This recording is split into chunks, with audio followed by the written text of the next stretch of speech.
na Galatasaray ambako waliweza kupigwa goli moja kwa nunge mnamo tarehe 30 mwezi wa Agosti mwaka 2025 ambayo ilikuwa UEFA ama Champions League.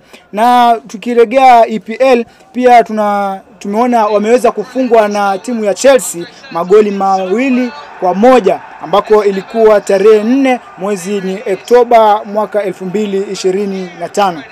Vile vile pia wakapigwa na mashetani wekundu kwenye ligi ya EPL. Nazungumzia Manchester United ambako wamepigwa magoli 2-1 Liverpool FC wakiwa nyumbani, msikilizaji wangu, ambako kitu hiki kilileta gumzo sana kwenye mitandao, ambako mashabiki wa mashetani wekundu walileta gumzo sana, wakasema wamemaliza EPL, hao ndio wanaweza sasa, wako tayari kupambana na mtu yoyote, ambako waliweza kupiga bingwa mtetezi wa ligi kuu ya EPL. Kwa hiyo waliamua mtu yoyote yule ama timu yoyote, msikilizaji wangu, ije hata kama ni timu yako wewe msikilizaji. Kwa hiyo kama kuna timu yako sahihi, wanasema hawawezi kupiga timu ya Manchester United.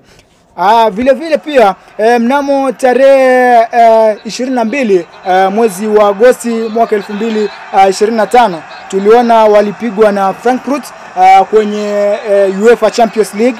Walipigwa hawakupigwa, walifunga magoli 5. Hiyo ndio mechi ambao waliwini kutokea waanze kupigwa. Alafu pia Brentford FC ambako tumeregea kwenye ligi ya EPL, ambako tunaona tarehe 25 waliweza kupigwa magoli 3-2 ambapo Brentford FC walikuwa wako nyumbani. Tunazungumzia hiyo ligi ya EPL.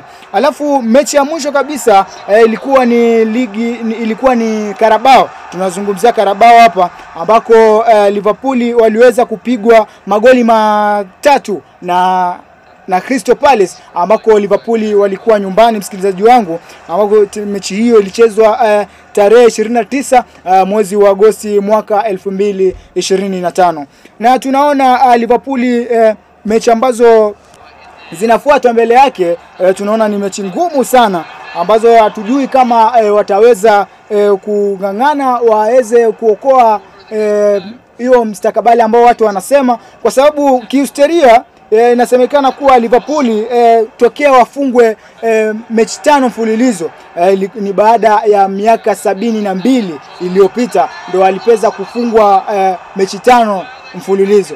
Na kutoka wafungwa hizo mechi 5 ambazo walifungwa mfululizo miaka 72 iliyopita, walienda relegated. Sasa tujui kama hii msimu huu nao wataenda tena relegated ama ni vipi, kwa sababu tukiangalia